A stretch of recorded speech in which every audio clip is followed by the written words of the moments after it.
Many of us struggle with losing a few pounds, but imagine trying to lose 150 pounds. That is what my guest today did. Hello, and welcome to Living Well with Robin Stoloff, empowering you to live a healthier life. So excited to welcome Amy Freinberg-Trufas. Thanks so much for joining us. You have an interesting story, but before we get into that, let me just read your quick bio. You are the author of the #1 Amazon international bestseller, Food, Eat with Ease Every Day, Make the Life You Want, Be Happy. Who could argue with that? And you've also been featured on the Dr. Oz Show, Good Morning America, PBS, NBC in New York, and many publications. So glad you could join me today. Thanks so much, Amy. Thank you, Robin. It's really thrilled to be here. But let's start from the beginning because it's always interesting to hear a person's story and to hear their background and how you got to basically where you are today. Yes. So I was the fattest kid in my class, and I would be my entire school life. I was very overweight, morbidly obese, and it's got built right into that term. Morbidly obese means so heavy that you're looking at a death sentence, basically, from weight. And I tried things. I mean, I was obese for decades. I tried things. I tried diets. I tried fasting. I tried shakes. I tried the cabbage soup diet. Like you name it, I tried it. It would work for a little while. I'd feel motivated. And then I'd realize, like, I want to eat something else other than cabbage soup. This isn't going to last. I can't do it. I'd start circling the drain. I'd gain all that weight back that I lost and then some. And it was a crazy cycle for me. I topped out. Well, I stopped weighing myself at 311 pounds, and I can tell you with certainty that I probably gained 20 more. So I'm guessing I was up around 325, but I stopped checking because it was devastating to me. Sure. Yeah. Were you married? What was your lifestyle like? I was single at the time. I was obese for years. So all through my high school, college, my 20s, and my early 30s, obese. I am married now. He married me somewhere in the 200s range. Uh, he's just a great guy, but Oh, um, that's wonderful. yes, And thank you. and so what was it? There are so many people either watching or listening to this thinking to themselves, boy, I would love to do that. There are many people that struggle with weight in this country, and they would think to themselves, I really would want to do that, but how do you even begin to take the first step? What inspired you? What sparked you? What sparked me was actually, as dramatic as it sounds, my father's deathbed words. He had taken a bad fall. He was in the hospital. It looked like he was recovering, but I think he knew otherwise. And he spent time with each of us talking about what he thought was our biggest challenge in life, sort of on the down low. So we didn't really know that he was orchestrating all this. Long story short, he asked me to bring my 13-year-old son to his bedside so he could see him. And I did. And my son sat on the edge of the table. My father gave him the cool handshake, the secret handshake, 91, I know. And he patted the bed, and Levi sat down and he said, Levi, I don't know that I'm going to be here and see the amazing person you grow into be, but I know it's going to be wonderful. I want you just to remember me and talk to the grandpa inside you, and quiet your mind, and I'll answer. But it all comes down to this, and I want you to listen to me very carefully. You got to make the life you want and be happy.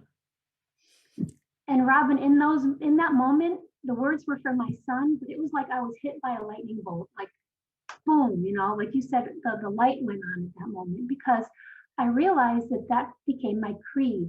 I was going from that moment on, I was going to make choices that would ultimately bring me happiness. And my out of control weight had to be a part of that. So the $1,000,000 question, how did you actually do it? I'm sure people are just like, okay, well, there's this diet and that diet and exercise, but how did you actually? Here's what I always say: anything works if you stick with it. The hard part Yeah, is doing it. We have the information that's out there. There's plenty of different eating plans. I don't even like the word diet. Eating plans that are healthy, but it's important to stay with it. And when you have so much weight to lose, that can feel almost like, why even bother? How am I ever going to get there? So, how did you do it? why it was different for me that time and how I actually did it was that I, so straight out, real talk, I didn't have a lot of self-love. I felt, and I've shared this thought with people, and it really seems to resonate. The larger I grew on the outside, the smaller I shrunk on the inside until I was like an ember of my soul. I was trapped in this gigantic meat suit, is what I felt like. And I didn't want it anymore. $1 million question, how? I knew that crash diets didn't work, fad diets didn't work, fasting didn't work, 1 orange a day doesn't work. I knew that I had to find something else. And all I had to do every moment, each and every moment, was make the next aligned choice. I did not know how to get to the end. And to your point, ask me to lose 150 pounds, I'll sit down and cry because I couldn't figure it out. And it was completely overwhelming and seemed undoable. I couldn't promise I could do that. What I could promise myself is I would give myself some grace to learn about food, to try to take a walk. I mean, I was really overweight and painful. To try to learn about food, get help if I needed it. So I hired a nutritionist. She taught me about food. She helped me develop a healthy eating meal plan. And we took literally one step at a time. All I had to do in my mind, because if I start to think about, oh my God, Amy, you got to lose 150 pounds, I might have given up at any time. What I thought about every moment was, is this next choice helping me make the life I want and be happy? And every time it was a yes, I went for it. And if it was a no, I stopped and thought. And what that did was start to create momentum, because I'm starting to eat well, I'm enjoying it. And because I am so passionate about food, I figured out ways to cook food that taste like the unhealthy versions, but like really delicious. I I had to like that. because It tastes I like was the unhealthy versions. it does because I was like done being deprived. I was done being punished. I was done with the Sure. mean talk in my head. You're a loser. Hmm. You can't do it. Don't bother. Give up. All I had to do was one choice at a time. Remember the Billie Jean video, Michael Jackson, where Yes. every time he takes a step, the tile lights up?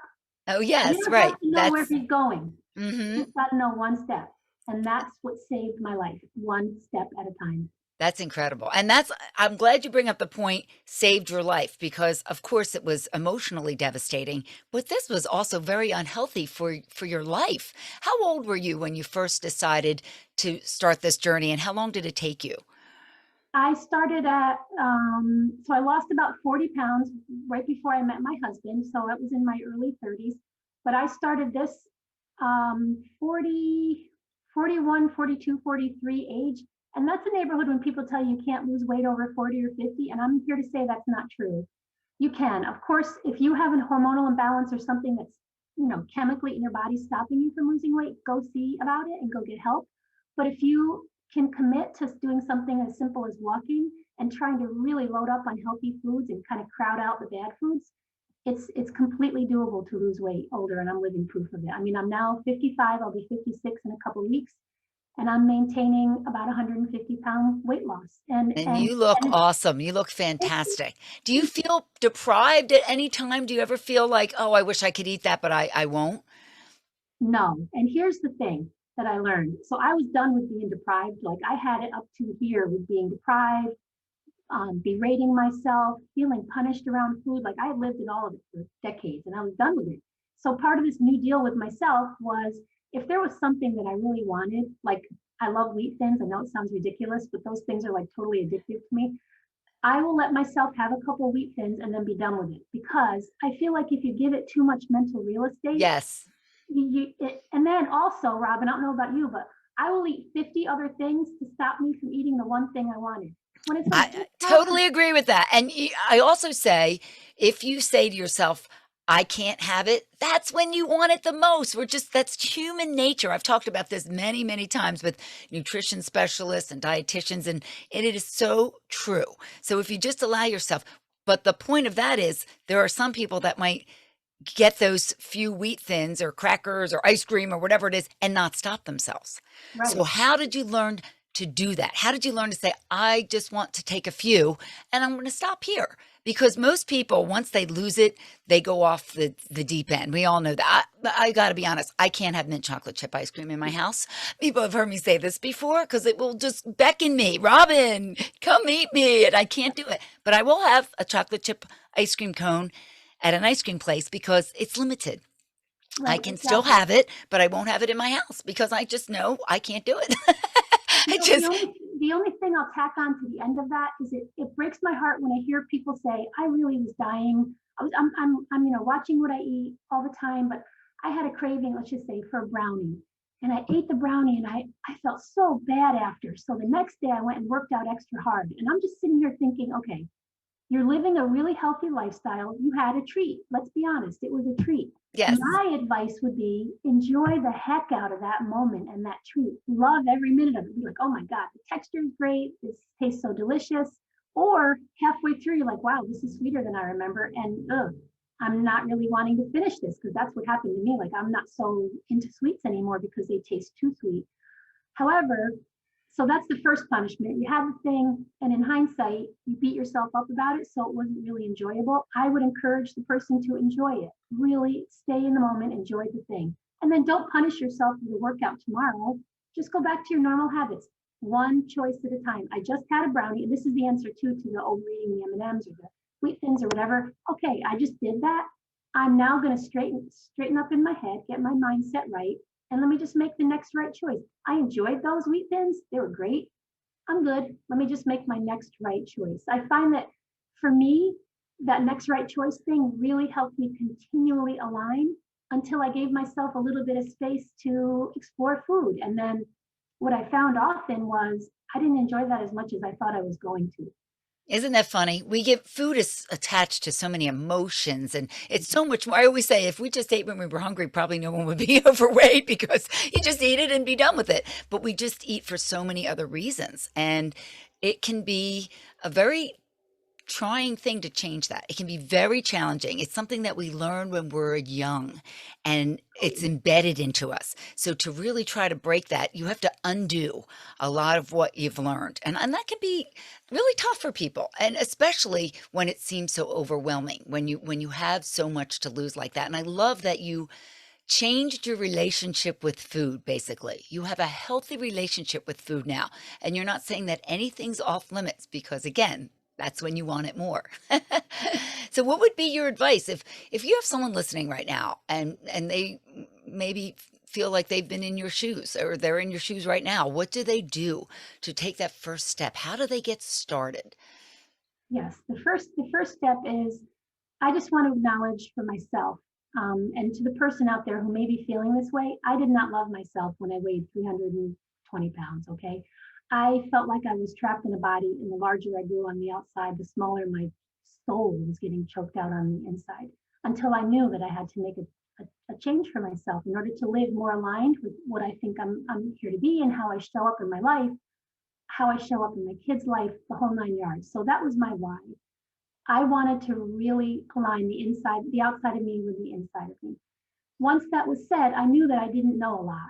I didn't know about food, nutrition. How about the whole concept of just treating food as fuel? Like I will drive my car to the gas station and put high grade gas in my car, and then I'll eat Cheetos.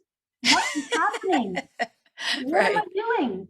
So if you stop and remember that food is truly fuel, like we're like a high functioning, beautifully made machine, and we need, so much of this fuel, that fuel, and the other fuel in order to run properly.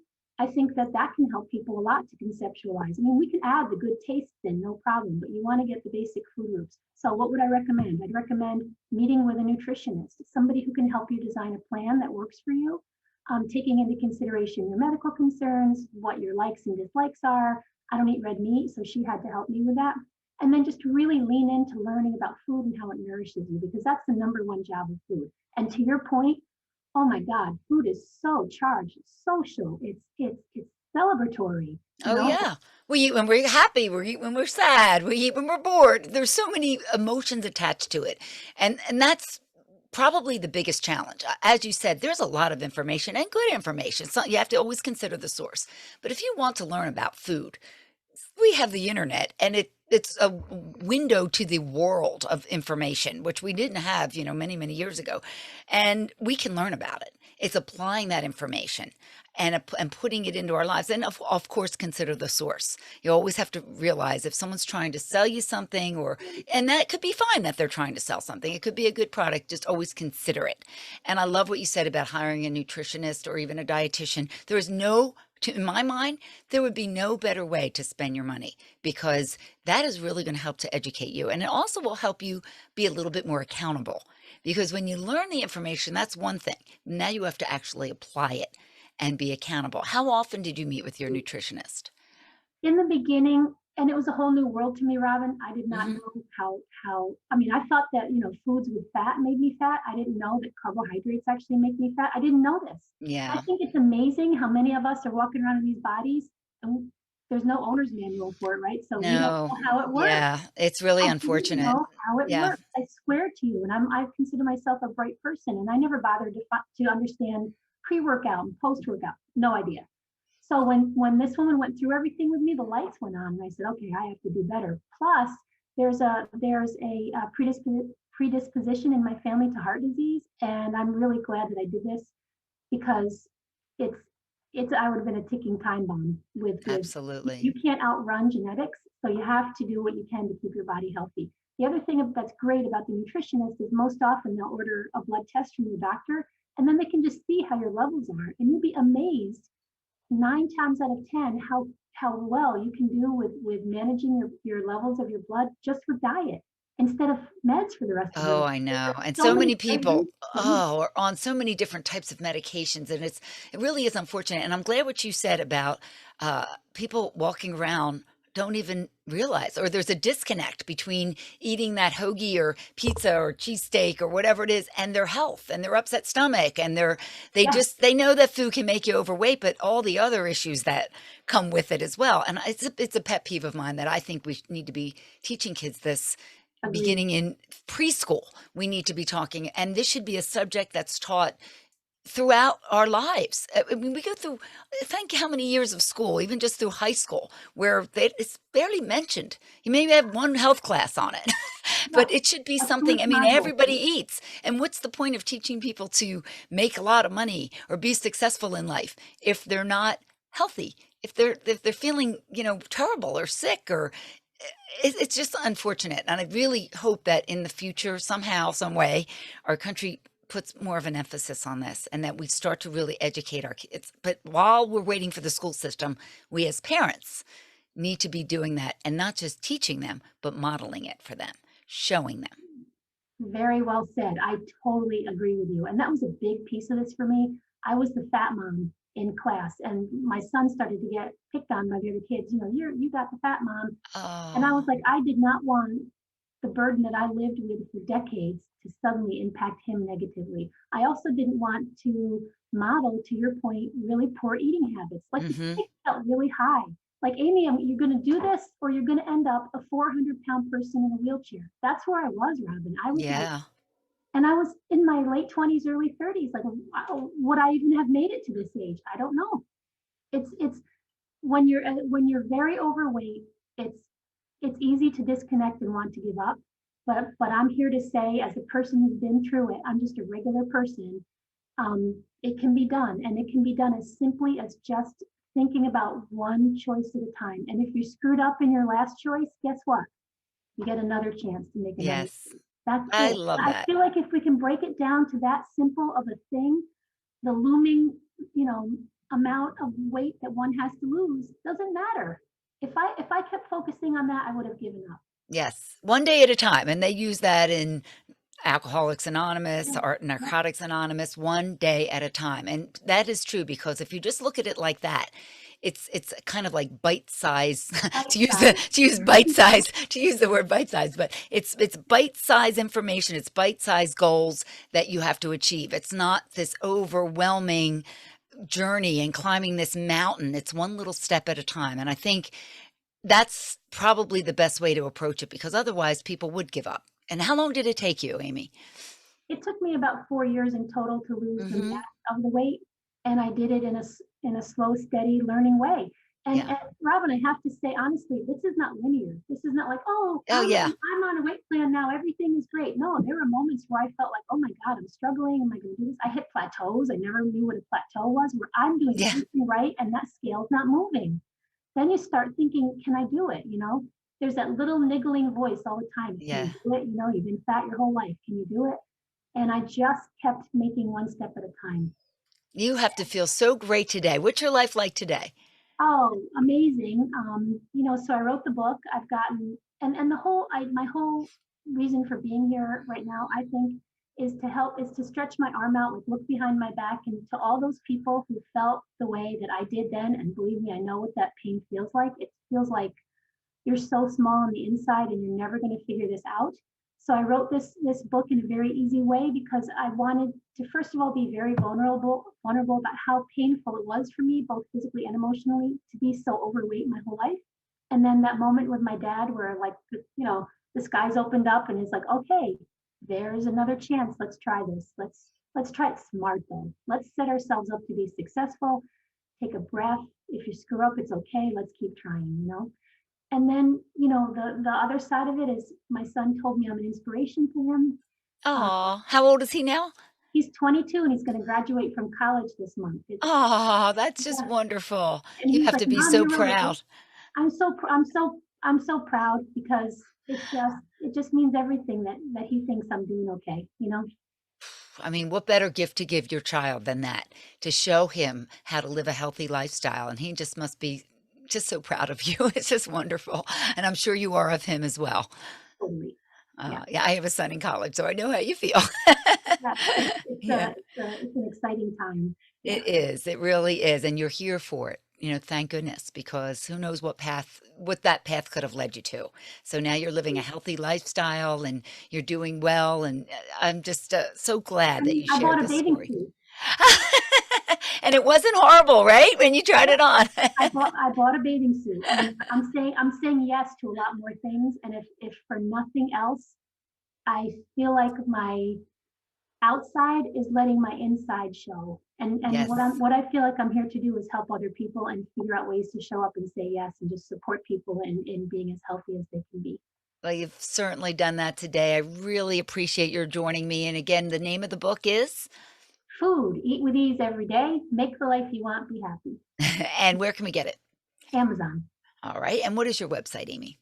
It's www.amyfreinberg, which is AMYFREINBERG.com. And I will put that in the show notes. Thank you so much again for joining us. I really Thank appreciate you. it. It was such a great conversation. And thank you for joining me today for Living Well with Robin Stoloff. Hope to see you again next time. Until then, please stay safe and keep living well.